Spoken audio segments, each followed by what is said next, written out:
Mr. Secretary, thank you for having me. It's a privilege to be with you today. Wilfred, great to see you again. So you're travelling off to the Middle East this afternoon to give reassurance to your allies in the region. Reassurance about what specifically? Well, it's not so much reassurance. We're traveling. We'll visit 8 or 9 countries along the way to share with them a couple ideas. First, and they know this, America's there. We're there to continue to do the things that need to be done to protect the American people and to ensure Middle East stability. Second, there's been a lot of noise about this withdrawal from Syria, and we want to make sure they understand completely what that means. There's no change in our commitment to the defeat of the caliphate or of ISIS globally. There's no change in our counter-Iran strategy. America is still committed to taking down the malign influence that the Islamic of Iran that those activities, the risk that those activities present to the world, there's no change.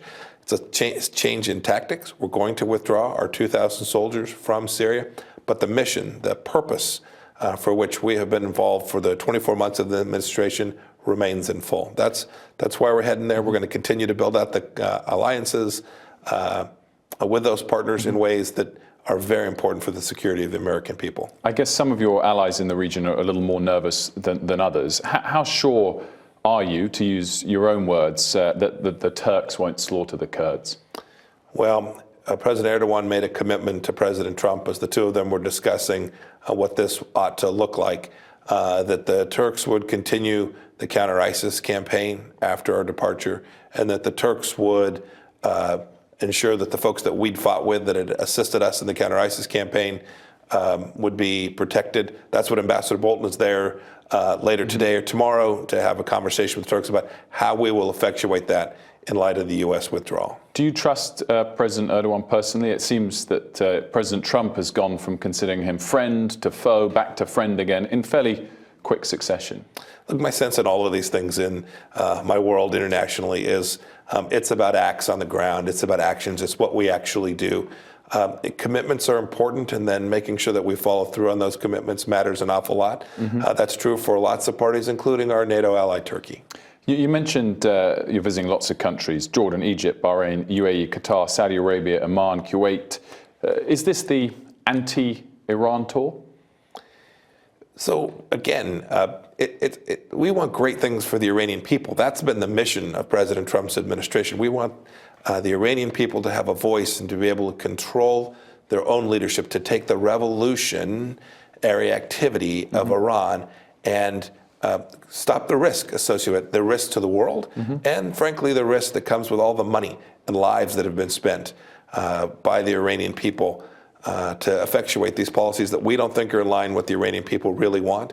And so an element of this trip is absolutely to continue to build out the coalition that includes Gulf states, the coalition that includes Israel, the coalition that includes European countries and Asian countries all around the world that understand that the world's largest state sponsor of terrorism needs to cease that activity. Would you like to see your European allies back your hard line on Iran more vociferously than they have? Absolutely.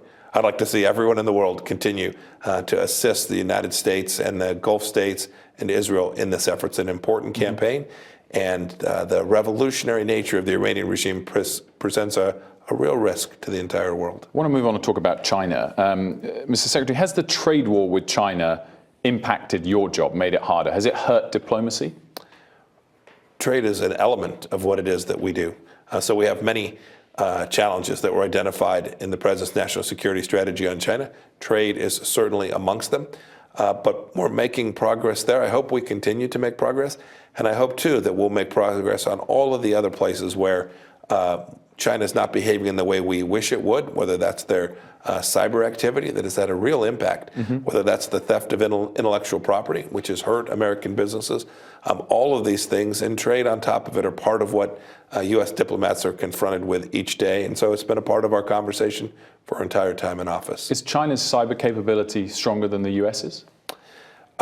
I don't think there's anyone that rivals U.S. capacity to deliver whatever dimension of global power is needed. That's certainly the case in cyber as well. And when it comes to North Korea, is full denuclearization possible before the trade dispute is settled, or are those two issues linked together? The Chinese have been very clear to us that these are separate issues. Their behavior has demonstrated that as well, and we appreciate that. China has actually been a good partner in our efforts to reduce the risk to the world from North Korea's nuclear capability. I expect they will continue to do so. I wanted to move on and talk about Brexit. Your ambassador to London last week, Ambassador Johnson, said that the UK was, quote, in need of leadership on Brexit.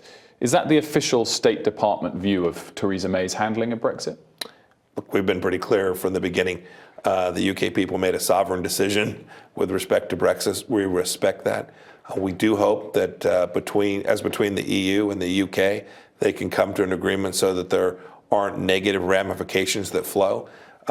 Negative ramifications from a hard Brexit related to not only commerce and trade, but importantly to the national security issues that we have with the British as well as with the European Union. Those are important national security concerns. And so I'm hopeful that all the leaders in the EU, the leaders in the United Kingdom, will find a way to come together to make sure that this transition is effective. You made a speech to Brussels, in Brussels, 4th of December, and you said, quote, our mission is to reassert our sovereignty. We want our friends to help us and to exert their sovereignty as well.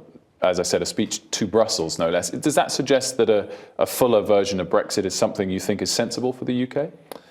So the speech wasn't aimed at any particular action. Brexit was a small part of the remarks that I gave.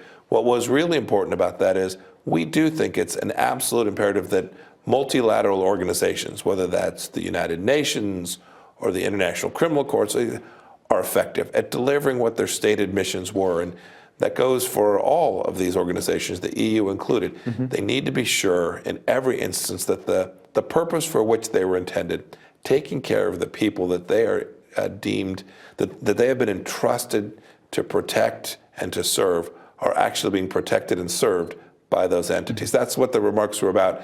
It is about making sure that nation states exercise their sovereignty for the good of their own people. I just wanted to touch back in the Middle East and ask about Saudi Arabia and whether or not oil prices being low has affected the sort of level of rebuke you've placed on Saudi Arabia for the Khashoggi murder. If oil prices rose again, would you and the president up the ante somewhat? They're disconnected. We've taken a very clear message to the world with respect to the murder of Jamal Khashoggi. This was a heinous act. It's unacceptable. It's inconsistent with the way nations ought to behave around the world. We've told the Saudis that. We've held Saudi citizens accountable for the murder of Jamal Khashoggi. We will continue to do so as new facts arise. And at the same time, we're going to continue to do the things that protect the American people, and that includes a deep and lasting relationship with the Kingdom of Saudi Arabia. Just to round things off, Mr. Secretary, I mean, has the shutdown made your job a lot harder? No. The State Department operates in difficult conditions all around the world. I hope the shutdown will end because I just think it's better. But we have an important goal there. The administration has an important goal there that the president's trying to achieve. But the State Department will continue to perform its functions around the world in a way that keeps the American citizens safe and performs its diplomatic function. We'll do that no matter what's thrown at us. And just, I mean, with the shutdown itself, with the Democrats taking control of the House, the departures of the likes of General Kelly and General Mattis, has there been a sense of pressure in the administration? Has it been the toughest couple of months yet since you've been in your role? Every day is tough. And I expect every day going forward will be difficult as well. It's a complicated world. America is an important player all across the globe. We're doing well. We're performing our mission. And the team here at the State Department is prepared to continue to do that throughout 2019. Mr. Secretary, I appreciate your time. Thank you very much. Thank you very much, Wilfred. Wonderful to be with you. Cheers.